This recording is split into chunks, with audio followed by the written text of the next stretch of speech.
Շանթիե եթերը շարունակում է հեռանկարը։ Ազգային ժողովի ընտրությունների արդյունքների շուրջ շարունակվող քննարկումները կենտրոնական ընտրական հանձնաժողովի որոշումների սպասումը, Բարգավաճ Հայաստան կուսակցության եւ մյուս ընդդիմադիր ուժերի մեղադրանքները մանդատների հնարավոր վերաբաշխման վերաբերյալ, ինչպես նաեւ Հայաստանի արտաքին քաղաքական օրակարգում արկա զարգացումները շարունակում են մնալ հանրային եւ քաղաքական ուշադրության կենտրոնում։ Այս թեմաներին ենք այսօր անդրադառնալու հեռանկարի տաղավարում զրուցակիցս քաղաքագետ Ստեփան Գրիգորյանն է։ Պարոն Գրիգորյան, շնորհակալություն մեր հրավերն ընդունելու համար։ Այսպիսով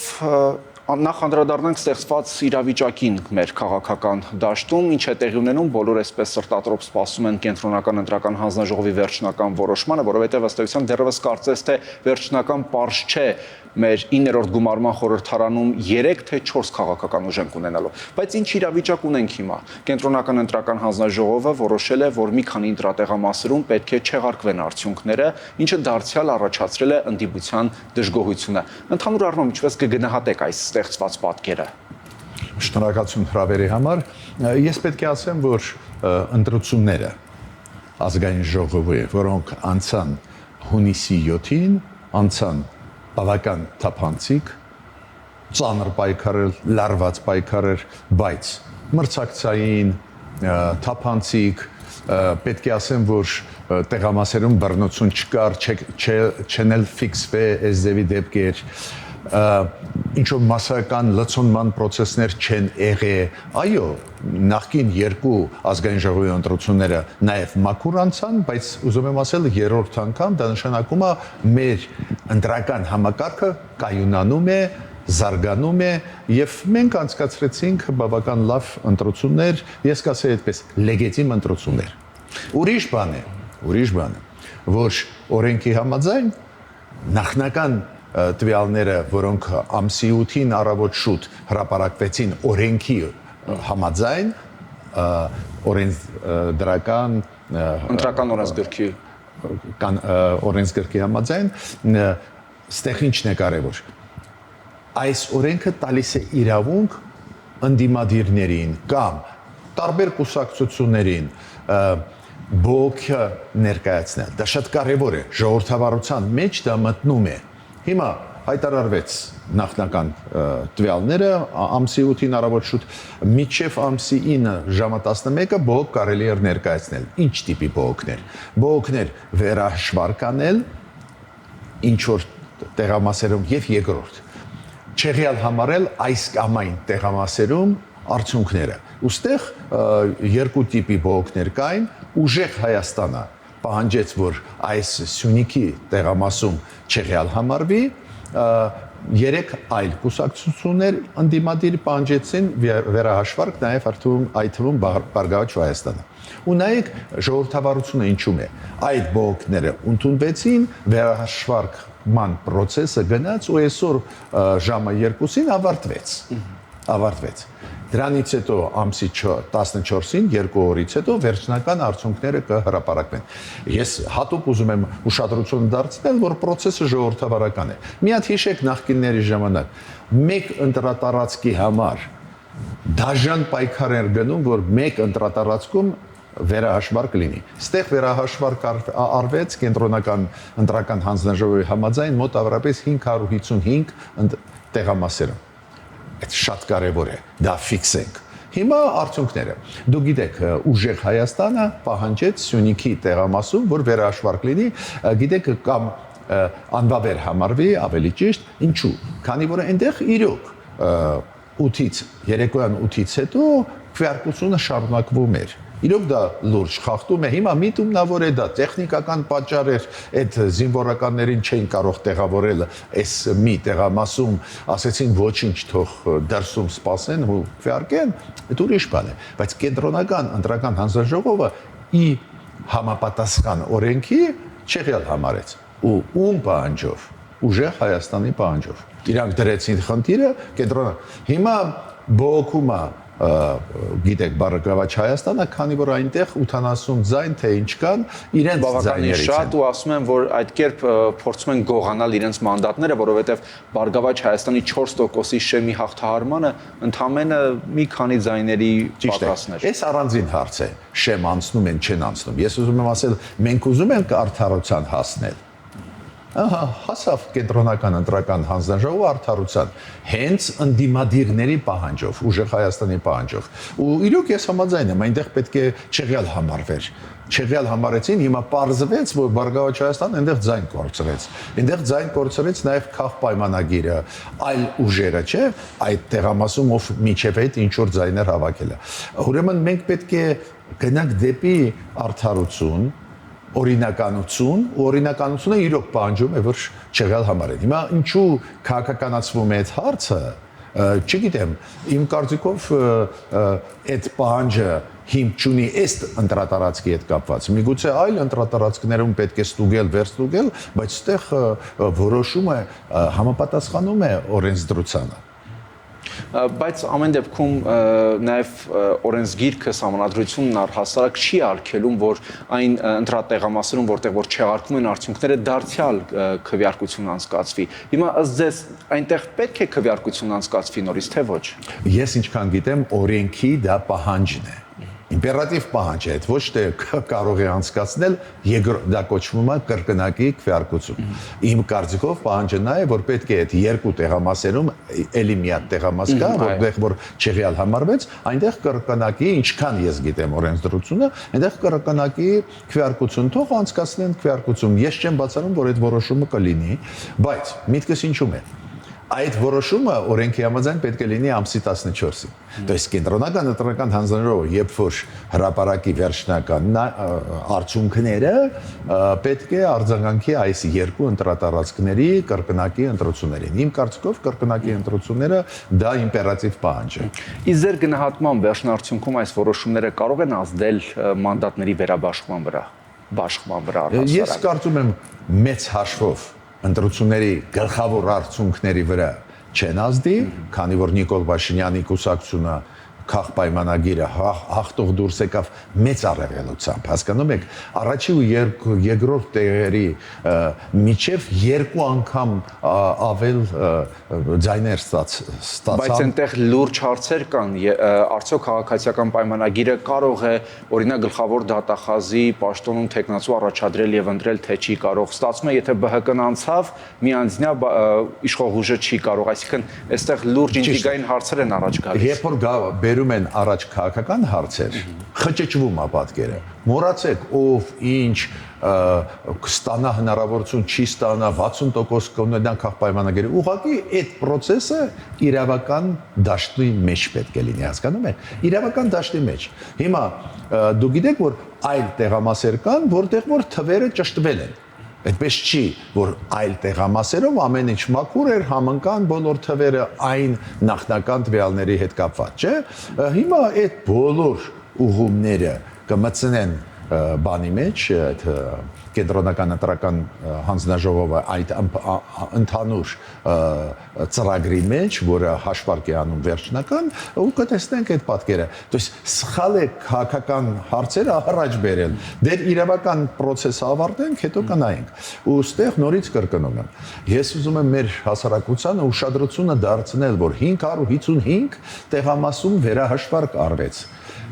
Պատկերացնում եք, պահանջ կար ընդդիմության կողմից 3 ընդդիմադիր ուժեր պահանջեցին,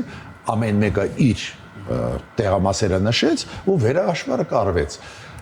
Կային անճշտություններ միանշանակ, հիմա այս փոփոխություններից հետո վերջնական թվերը կնայենք։ Էական տարբերություն չի լինի, եթե էական տարբերությունը լինել, մեծ աղմուկ հիմա ընդդիմությունը կբարձրացնել, բայց այնուամենայնիվ ճիշտ է վերջնական ճիշտ պատկերը ունենալ։ Այդ երկու տեղամասերում իմ կարծիքով օրենքը պահանջում է կրկնակի ընտրություն։ Շատ լավ, բայց միտքս ինչու՞մ է։ Քաղաքական հարցերը պետք չի առաջ բերել։ Իրավական process-ը ավարտենք, հետո քաղաքական հարցեր։ Հետո կարող է կասկածներ լինեն, որ չէին ուզում անցկացնել, Բարգավաճ Հայաստանը, մյուսն էլ կասի, չէ, ուզում էին անցկացնել։ Այդ դաշտ ես չեմ ուզում մտնել։ Պարոն Գրիգորյան, հայտնի է նաև, որ ուժեղ Հայաստանը եւ Հայաստան դաշինքները որոշել են, որ պետք է նաև սահմանադրական դատարան դիմեն։ Հիմա այն ինչ որ հիմա կատարվում է, այս չեղյալ հայտարարելը, վերահաշվարկները, սրանք կարող են ձեզ ստվեր գցել ընտրությունների լեգիտիմության վրա, որովհետեւ արդեն նաև կան գնահատականներ նույն ընդդիմադիր դաշտից, որ չեն կարող այս ընտրությունները համարվել լեգիտիմ, սրանք ապա լեգիտիմ ընտրություններ են, մենք տեսնում ենք, թե ինչ է կատարվում, այսպիսի հայտարարություններ են հնչում ընդդիմադիր դաշտից։ Նախ ուզում եմ ասել շատ կարևոր հանգամանք։ Միայն վերջնական արդյունքները հրապարակելուց հետո կենտրոնական ընտրական հանձնաժողովի կողմից ամսի 14-ին միայն դրանից հետո կուսակցությունները կամ դաշինքները իրավունք ունեն դիմել սահմանադրական դատարան վիճարկելու այս ընտրությունների արդյունքները։ Դες հարց դնել, որ չեղյալ համարվի։ Միայն 14-ից հետո, այո, եւ ուժեղ Հայաստան եւ Հայաստան դաշինքները հայտարարեցին, որ կդիմեն, շատ լավ, բայց իրանք ունեն 14-ից։ Շատ լավ, այդ շատ կարևոր է ֆիքսել։ Բայց մյուս կողմից գիտեք, ես ինչ եմ տեսնում։ Ինչ վերահաշվարկել լինում է, նույնիսկ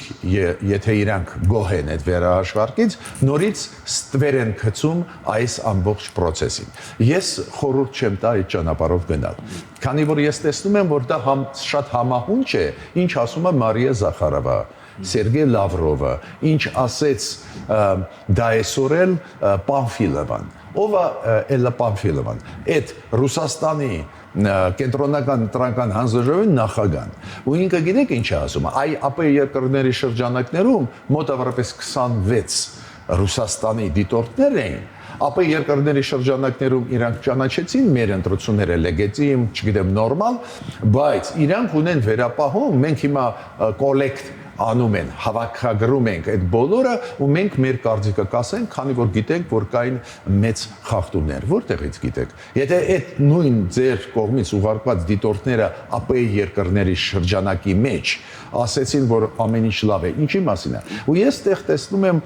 գիտեք, կապը Կրեմլի ուզածի, որ մեր լեգիտիմությունը իջեցնեն ու կապը մեջ ընդդիմադիր այդ հատվածի հայտարարությունների հետ։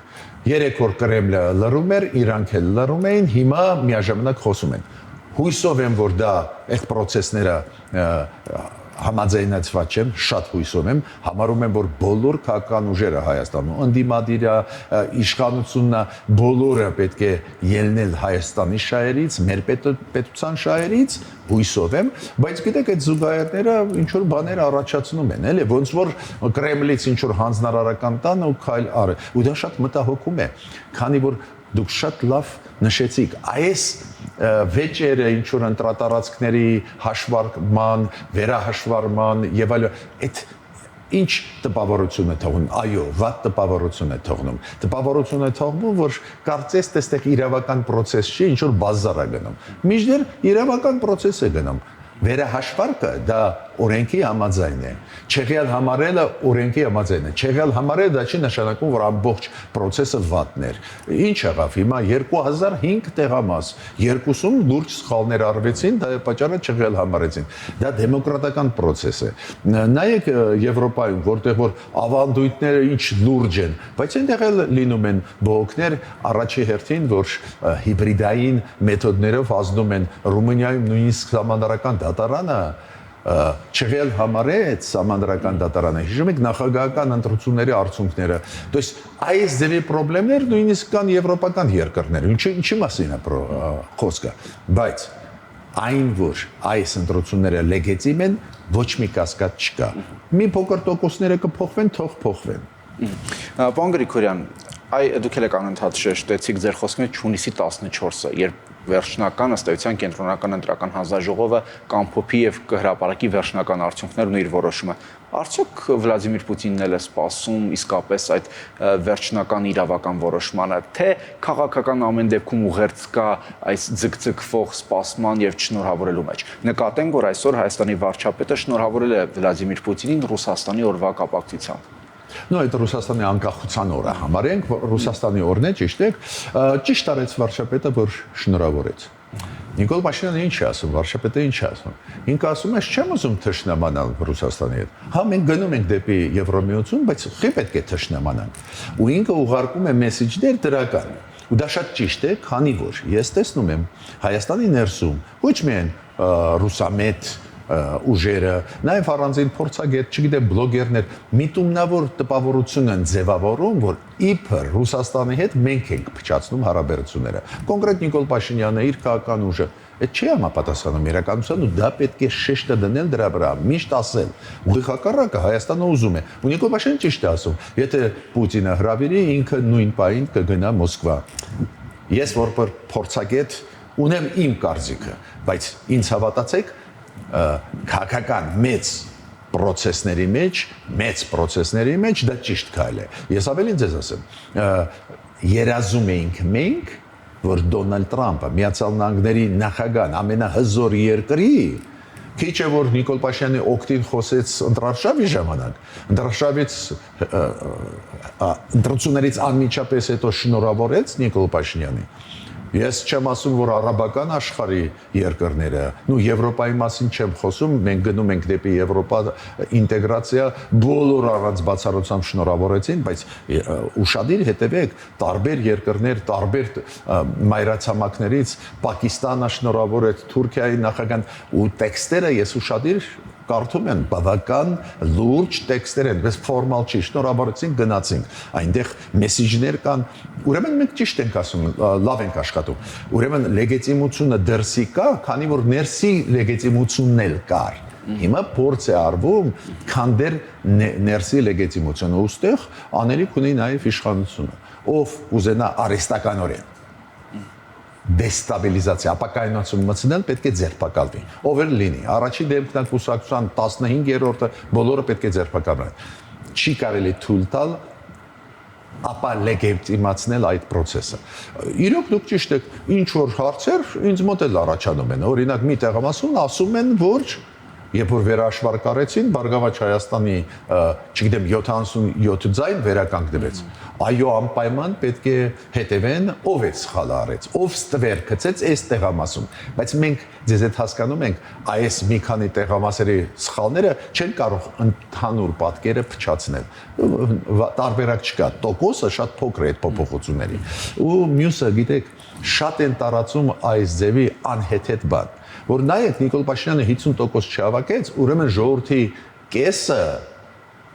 կեսից ավելին չեն աջակցում։ Դա անգարագիտություն է, դա նարատիվն է, որը գալիս է նաև Կրեմլից, ինչի մասին է խոսքը։ Մենք նախագահական համակարգում չենք։ Այն նախագահական ընտրությունների ժամանակ նախագահական համակարգերում իրոք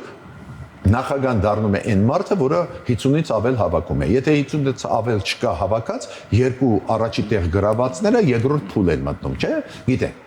Բայց ստեղ պարլամենտական համակարգում այս ձևի խնդիրը ընդհանրապես չի դրվում։ Պարլամենտական համակարգում դու կարող ես հավաքել 30%, մտնել պարլամենտ, վերահաշվարկը ավելացնում է քո ձայները, ու հետո կոալիցիա կազմես, այդ Եվրոպայում հաճախ լինում է, բայց Եվրոպայում նաև գիտեք ինչ տարբերակ։ Երբ որ 45% հավաքած ուժը, օրինակ վերջի ընտրությունները Հունգարիայում, Խորվաթիայում 47-48% հավաքած, երբ որ պարլամենտ մտնում են, այն կորցրած ձայների չանցած կուսակցությունները վերահաշվարկե ու ստանում են մեծամասնություն ու միանձնյա կառավարություն ձևավորում։ Ուրեմն չիմանալը այս համակարգի ու այդպես խոսել սխալ լեգիտիմության կասկածի տակ դնել ընդհանուր process-ը ուղղակի անընդունելի է։ Ամփոփելով մեր զրույցը, հակիրճ նաև անդրադառնանք հապկից հնչող հայտարարությանը, որ Հայաստանը չի վճարում անդամավճարներ, ըստ էության Ռուսաստանի արտաքին գործերի նախարար Լավրով այդ մասին հայտարարեց, հետևաբար չի բացառվում նաև կանխոսակցություններ հապկից Հայաստանին հեռացնելու հարց դրվի։ Հայաստանի վարչապետն ասաց կընդունենք ի գիտություն։ Կարծում եք կգնան այդ քայլին։ Այդ շանտաժ է, դասական շանտաժ, բոլորս գիտենք, որ 20-րդ հոդվածի համաձայն կանոնադրության հապկի իրոք ղեկավարները այլ պետությունների առանց մեզ կարող են հանել։ Ուզում են թող հանել, չեն համարձակվի, կհիշեք հոմ խոսքերը, չեն համարձակվի, քանի որ այտենց էլ այդ կազմակերպությունը էֆեկտիվ չի, այտենց էլ 6 անդամ են, Հայաստանին կհանեն, կմնա 5 անդամ, մյուսի հերթը կլինի Ղազախստանի, ու ես չեմ կարծում, որ Ռուսաստանը կհամարձակվի, բայց նույնիսկ եթե համարձակվի, Ղազախստանը, Ղրղստանը, Տաջիկստանը դեմ են լինելու։ Հիշեք իմ խոսքերը։ Հիմա Բայց ուրիշ բան է, եթե դուք ինձ որպես փորձագետ հարցնեք, ես համարում եմ ժամանակն է դուրս գալ հապկից։ Բայց մյուս կողմից Նիկոլ Փաշինյանի հայտարարությունը շատ հավասարակշռված է։ Ինքը ասում է, ինչ անենք, եթե իրանք անեն, ես իգիտություն կընդունեմ, բայց չեմ մուծի անդամավճարներ, չեմ շարունակի այնտեղ լինել։ Դա շատ սկզբունքային մոտեցում է։ Ես Ռուսաստան ուզում եմ քեզ հետ աշխատել, հապկա ինձ համար չկա։ Չես ուզում, ուրիշ բան է, այդ քո խնդիրն է։ Ես կարծում եմ այս ձևի քաղաքականությունը շատ գրագետ ճիշտ քաղաքականություն է։ Շնորհակալություն։ Հեռանկարում քաղաքագետ Ստեփան Գրիգորյանն էր։